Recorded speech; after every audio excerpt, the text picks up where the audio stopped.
And salutations. Looks like I've made way over to the seldom known land of Massachusetts to continue my quest to obtain 6969 hours in Garfield Kart. But since I've still got loads of work to do, and since I've developed a hankering to talk about any and all topics related to Thunder Force 4, let me introduce a new segment to you all. You may or may not already know this, but video games can have pretty rad music. Sometimes they work in tandem with the rest of the game to form a memorable atmosphere, or sometimes they just go off and do their own being amazing sort of thing. Other times, the music might be the only thing worth remembering out of a game. One of my favorite examples of this would have to be the Sega Saturn version of Sonic 3D Blast. Not only does this game have awkward physics, but anyone who plays it will immediately be invited to the Kill All Birds organization, where people do in fact want to kill all birds. On the other hand, this game has one of my favorite video game soundtracks of all time. The song you're hearing right now, from this game, Rusty Ruins Act 2, oh my god, this song took over my life for 2 days when I first heard it, and Act 1 is great as well. However, there is one big issue that comes with games that don't have much going for them other than the music. They will never be good candidates for Tealazeal game reviews. I could gush on and on about the synths and pianos and whatever of this game's music, but at the end of the day, this is just a painfully average Sonic game without anything really interesting to talk about. On a similar note, if I ever want to talk about Journey to Silius for the NES, all I would say is, yeah, the music is kick-ass, but it's just a pretty basic run and gun, so why shouldn't you play Mega Man instead? And like, maybe one day I'll talk about No One Can Stop Mr. Domino, but everything about this game is just so bizarre that it would be really hard to talk about it proper, but I do love this game's music. Now, sometimes the game enters the ring of games that I only know and or care about because of their music that happens to not just have a sweet soundtrack, but the gameplay to walk the talk. And unless you managed to perform a combination of not seeing what this video was called, looking away from the first 30 seconds of this video, and covering your ears while I babbled on over here, you should already know that this game is Thunder Force 4. Developed and published by Technosot for the Sega Genesis, Thunder Force 4 is a shoot-em-up, or a shmup, or a smoo, or a S. For once in my videos, this game actually had a pretty simple development history, or at least this was all I could find on the sophisticated website that is Wikipedia. With the exception of the sound team, Thunder Force 4 had a completely different crew work on it than the previous entries. They just finished porting over Devil's Crush to the Genesis, some pinball game, and snagged the chance to work on a sequel to Thunder Force 3. Using their skills found in Devil's Crush and, Thunder Force 3, yeah, they actually reused some code from 3 to lay the groundwork for a sequel, but their main goal of all was to ensure that whatever 4 ended up being would be better than its predecessors. Did they succeed? Well, I'm gonna be totally sneaky and hide my personal thoughts on this game till the very end of the video. Anyway, Thunder Force 4 is considered one of the best entry-level shmups out there, but don't take my word for it, I'm a little baby when it comes to this genre, so I have no idea what I'm talking about. By the way, over here in North America, this game got renamed to Lightning Force, Quest for the Dark Star. Yes, that's lightning, as in... Now, how did I discover this game anyway? After I learned how good the soundtrack was, I looked up gameplay and thought, holy moly, this game looks mondo! So, of course, I went and played Thunder Force 2 and 3 first. Thunder Force 2 is a completely okay game with these weird overhead sections that bring the game down, in my opinion, and Thunder Force 3 is actually pretty sweet, but unfortunately its younger brother is getting the video review treatment. How unfortunate. Maybe in the future I'll also look at Thunder Force 5 and 6, apparently the latter of which stinks! Well, hopefully I didn't forget to mention anything. I don't know why, but looking at this orange red is pissing me off, so I'm going to dive right into the game itself so I can avoid staring at him. Let us commence forth and play Thunder Force 4.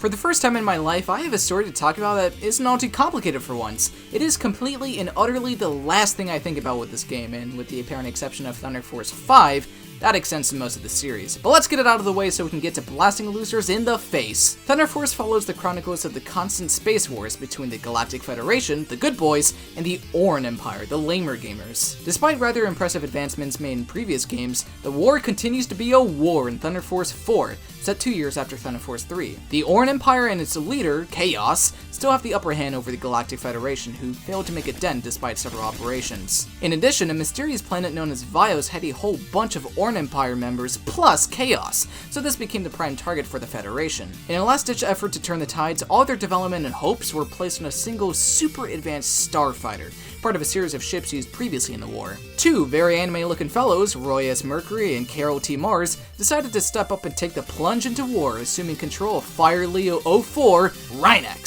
So off they went in the hopes of taking down the Oran Empire once and for all. And that's it! None of this is even explained in-game, which makes jumping into it a whole lot easier. So how about we do exactly that and jump right into the bone and meats of Thunder Force 4. Under the control of Rhinox, our job is to shoot down enemies and dodge bullets. And that's Thunder Force 4. Alright, honestly, I don't think I need to explain the fundamentals of this game too much because it's a shoot 'em up. If you've ever seen Space Invaders, and I'd be horrified if you haven't, you can probably get the idea. Absolutely demolish whatever type of D-pad you're using to ensure that wherever your ship is, it'll both avoid any impending attacks and be aligned to deal attacks. But how about we instead discuss the finer details of this game's inner workings? First, let's talk about our means of combat. As is tradition of Thunder Force, our ship has the capability to hold multiple weapons at once, which can be switched through instantaneously. Two of them are always available for our usage, Twin Shot and Back Shot. Twin Shot is the most standard weapon of all, firing 2 beams exactly 0 degrees ahead of us, and Back Shot, shocker, allows us to fire shots behind us in addition to our front side, something that will be necessary a lot. In addition, 3 other weapons can be found off of these little red ships, who are always the source of items. Snake can fire grenades upwards and downwards, which leave explosive trails upon contact. Freeway is easily the hardest weapon to master, being able to fire 3-way missiles in any direction, opposite of the way your ship is heading, which can be difficult to wrap your head around, but useful nonetheless. Finally, Hunter, aka aiming, I don't feel like it today. Fire a barrage of homing shots and focus entirely on dodging attacks, you deserve it. Also, Twin Shot and Back Shot can be upgraded into Blade and Railgun respectively, doing significantly higher damage and sometimes being able to pierce bosses' defenses. However, these 2 upgrades as well as the 3 obtainable weapons can be lost upon the destruction of your ship, which only takes a single collision into a bullet or surface. Whatever you had equipped will be downgraded or chucked away before your next life is used immediately where you died, so that means you can't go ham on Hunter forever. But, unlike a lot of other arcade-style games that do something like this with power-ups, I firmly believe that your starting loadout is enough to take care of most, if not all, challenges. Plus, the game loves to hand you these power-ups anyway, as it's a very forgiving game for its genre. What are the other items you can get anyway? 1-ups are, unsurprisingly, a godsend in this one-hit death roll game, which can also be acquired by reaching certain score intervals. Claws will increase the amount of shots you fire and erase any bullets that happen to come their way, which can be really well used if you keep that in mind. Like your weapons, however, claws go away upon deathy death. But neither 1-ups or claws ever stood a chance against the hippest, most epicest item in the game, Shield. Shields allow you to safely take 1 hit. Psych, shields allow you to safely take 3 hits before going away. Oh my god! That is overkill of the highest caliber, and I am completely for it. Like the weapons, you don't necessarily need any of these, but they are very nice to have, especially shields. Just go for them if you spot them. And now, let's break the law of game reviewing and discuss 2 things at once: speed settings and the stages themselves. Being a carryover feature of Thunder Force 3, your ship is able to switch speeds on the fly, either from intervals of 25% if you press the speed change button, or the incredibly unnecessary intervals of 1% if you hold down the button. Never assume that one speed setting is suitable for the entirety of the game. There will be times where you want to move fast to comb through stages, slow down a notch to squeeze your way through dangerously narrow corridors, or go right in the middle so you're fast enough to reflexify your way through unexpected dangers, but not too fast that recklessness results in death. And that's a big part of playing Thunder Force 4. You need to have good reflexes, but always keep a cool, analytical mind if you want to succeed. Sometimes this game can get a little frantic with enemies and shots, but as long as you never assume that any given situation is outright impossible, plus understand that you should probably hang around the center of the screen and not, where the enemies are coming from, you can always find a way to make it out unscathed. Bosses are similar in this regard as well. These guys can be huge, daunting machines of villainy that make every attempt possible to wreck you and your mental being, but using whatever weapons available to you and the reflexiest of reflexes will always be enough to finish the job. Some of these bosses can even dip into the realm of bullet hell, and is it scary? Hell yeah it is, it's hell! But remember what I said about speed settings and, if possible, smart usage of claws. These guys always come down to pattern recognition and quick adaptation. Telltale signs of incoming strikes are very common, so preparing to swiftly move out of the way is your job as an unfortunate member of the gamers. Yes, like the stages, bosses can be easier if you're a bit more decked out, especially with Blade and Railgun, but the upside to attempting murder on these rebel dudes is that it's always achievable no matter the circumstances. God, I'm sick of talking about bosses. Let's talk about the stages again. And luckily there's 2 particular things that are mentioning worthy to mention. If you've been looking at any of this glorious gameplay footage, you may have noticed that stages don't have to stick to a purely automated course. Some of them are so handsomely tall that you can move the camera up and down yourself. And I'm going to be honest, it doesn't add that much to the game. It's there so game reviewers can add the fact that, hey, this game has levels so tall, they go off the screen. And that's it.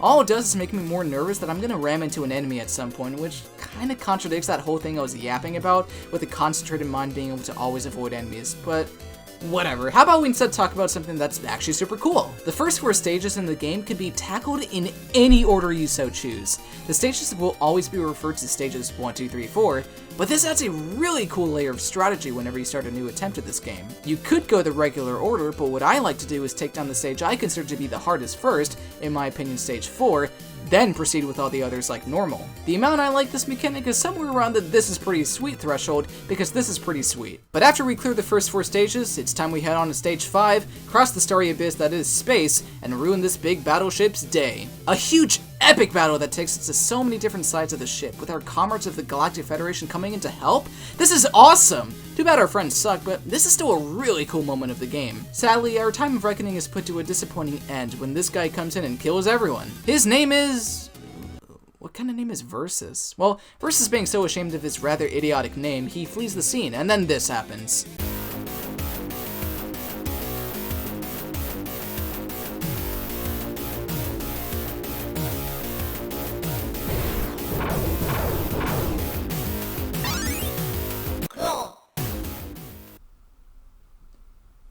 If there was ever a time to understand what the point of that was, that time would be now! Every stage from here on out is much more brutal, which is why we've been permanently equipped with this mohawk of an upgrade to Rhinox, the Thunder Sword. The look of our claws has changed a bit to reflect the fact that they are now much more powerful than before. If you take the risk of absolutely refusing to fire any shots for a few seconds, your claws will charge up and be able to fire the Thunder Sword. Damn! Welcome everyone and all to the single most powerful weapon in your arsenal.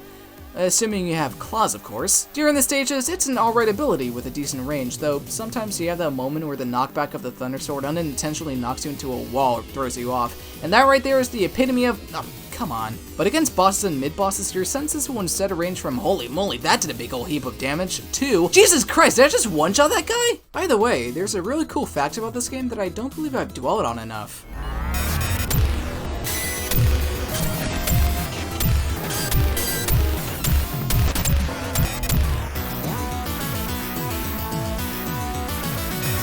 We ain't beaten this game in our first try, so while past Teal attempts to get to where we, died, let's go some time and talk about Thunder Force 4's presentation. Ooh, this game pretty. Yeah, this game is a real looker for the Sega Genesis, especially in 1992. Detail is Thunder Force 4's middle name, and when they feel like it, the colors can seriously pop! Stage 1 is easily the best looking stage in the game, which makes for a great first impression, if it's the stage you chose as your first anyway. The beautiful waters, clouds, mountains, and a pretty wicked sunset.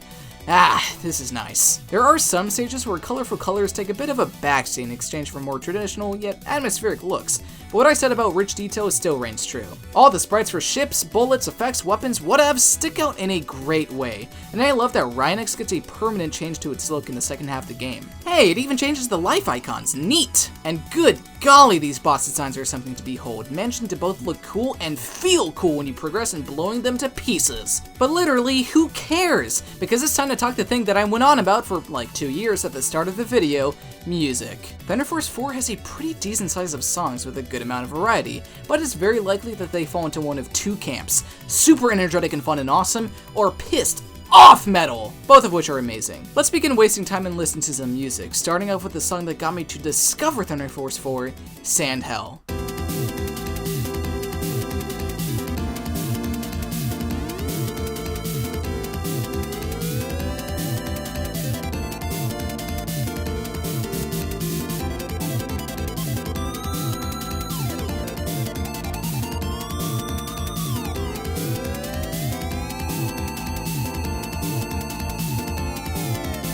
But then you get to the end of a stage and reach a boss. Every single one of these dudes has their own boss theme, and of course, all of them are metal.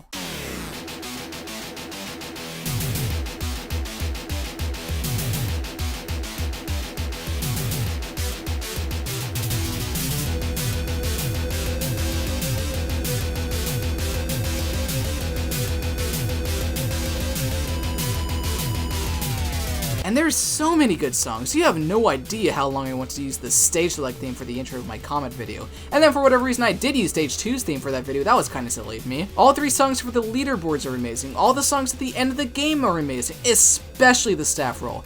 But I'm nowhere close to beating the game, so I have no idea what a staff role is. But since we have to inevitably stop talking about music at some point, I may as well play the most popular song from Thunder Force 4, Metal Squad.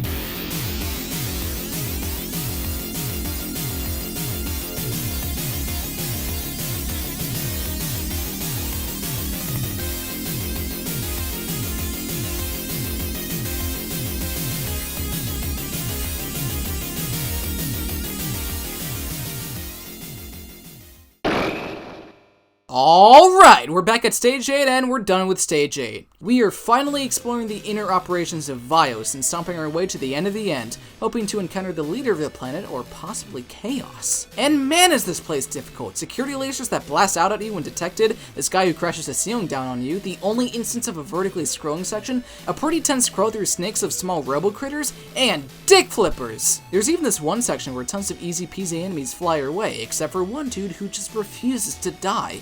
Until he suddenly transforms into a full-blown mid-boss. Whoa! Both spellings. But soon enough we make it to the boss who's no match for us, even if it's got this annoyingly long section which requires extensive use of the backshot, and then afterwards has some attacks that can be quite hard to avoid. Crap! Okay, I guess we're not getting close to taking down the Orn Empire after all, because Rhinox is piloted by a bunch of idiots.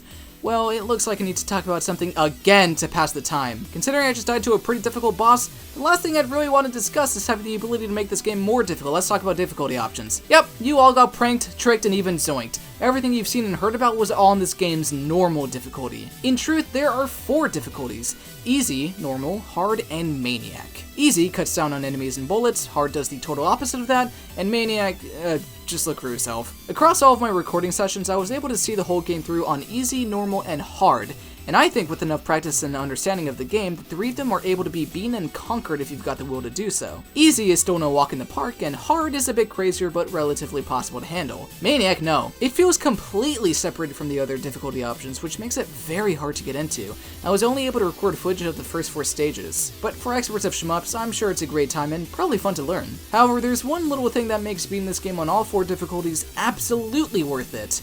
They all have their own epilogue music. Now that all of you have collectively uttered the word neat, I think it's time we move on. Want to be spooked and scared and maybe horrified too? Come along to Stage 10 in Thunder Force 4. We are now finally given the opportunity to fight Versus again in Vios itself. And this guy, oh my goodness. Crank that speed setting to 100% because this bully launches so many bullets at you of all flavors. Homing shots and then tons of small shots and thank goodness you're given 6 continues each go at this game because it's actually really fun to learn this guy's patterns. It's kind of shocking how quickly this fight goes from being a frenzy of horrors to a pretty intense but doable showdown. Still, it doesn't change the fact that this cannon shooting such a comedically large fireball at you is completely jarring, but no, I actually really like this fight a lot. Also, remember what I said about this game being really nice and generous for the shoot-'em-up genre? They literally hand you power-ups before and during the final showdown against Versus. Just like any other boss in the game, perseverance and determination will eventually lead the way to victory. And this guy is the last obstacle standing your way before the final challenge of the game, so screw this! Oh, sorry, you must have caught me impersonating what it looks like to give up at video games instead of trying to better myself and my skill. Like I've said before, I've already beaten this game, 3 times in fact, but I honestly gotta have very little to say on the final boss, so for some reason I thought it would be funnier to skip talking about it entirely and pull this charade. Because of that, it would also be slightly nonsensical to talk about the epilogue since you guys totally have no idea what went down. So, let's make a deal. How about you play the game for yourself and see what happens at the end? Or just go on YouTube. And that brings us to a very sudden and anticlimactic transition into my final thoughts on the game. Prior to ever getting into Thunder Force, my experience with the shoot-'em-up genre was pretty darn minimal. But Thunder Force, and especially 4, just clicks. It takes no time to learn what you need to do, it's just a matter of learning to get good at it. And I and countless others agree that Thunder Force 4 is one of the single best games to introduce you into the genre and style. It's a difficult game, but you can always feel like you have the ability to best this game's challenges. And the choices you have in terms of difficulty options, speed settings, stage order, and even the ability to set how many lives you have per continue ensure that you can play how you want to and make things easier or harder, whichever you find more fun. Even on the easiest available settings, your skills are being well tested. This is easy difficulty. So no matter how you play this game, finally beating a toughest Noah stage is a triumph through and through. But aside from being an approachable entry into the shmup genre, why else do people recommend this game? Because of the excellent presentation. This game would already be quite good in regards to its satisfying difficulty and control, but the graphics that are simply superb for the Genesis and a pretty rock and roll and radical soundtrack elevate this game even higher. It makes you want to get farther in the game and discover more of the music. I mean, you straight up unlock 10 unused songs in the sound sets for beating the game. Whoa! I said earlier in the video that music can be combined with other elements of a video game to create a memorable atmosphere. Thunder Force 4 does exactly that to make you feel badass. Weave through those bullets, team up with the Federation to take down that ship, and cream those unsuspecting robots. This game is cool. This game makes you feel cool. and when you've beaten the game, sit back and listen to some cool tunes. Now, are there any legitimate flaws with this game? Well, if you dislike retro games or hard games, yes, the entirety of this game stinks and blows. If you really have the mentality that all arcade-style games are flawed and don't stand the test of time, come on. Yes, limited lives and continues can be annoying for some games, but for something as short as Thunder Force 4, your finite amount of lives force you to truly better yourself and roll with the punches. It's the countless amount of defeats I withstood in Stage 8 that made finally clearing it for the first time so damn satisfying. But let's assume you are totally okay with retro and hard games. In that case, any issues I have with this game come down to nitpicks. I'm not a big fan of the scrolling camera. Freeway has a rather high skill floor to use properly. Maniac difficulty is significantly more challenging than hard difficulty, which is pretty jarring in my opinion. But I believe that none of this changes the fact that Thunder Force 4 is an excellent shoot-'em-up. If I, someone with little to no experience in the genre, was able to beat this game with no save states, default life count at 3, and on hard difficulty, so can you. So if you're in the mood to play a tough yet fair shmup with awesome visuals and music, Thunder Force 4 is the game to play. Do you hear that? Sounds like my 4th game review has come to a close, and I still haven't reached 6969 hours. Gosh darn! There's gotta be some way to speed things along. Well, while we're still here together, I hope you enjoyed this video of mine. I'm a bit worried I ended up brushing over details, or the video was too short, or maybe the total opposite. Who knows? If any of that ended up being the case, it was probably Garfield's sorry. This fat lazy rat is absolutely sucking my optimism for any non-Garfield Kart topics. You know what? I am so angry, I'm going to go cook some lasagna. Good old reliable lasagna. Whenever you're trying to get 6969 hours in Garfield Kart, no meal is better than lasagna.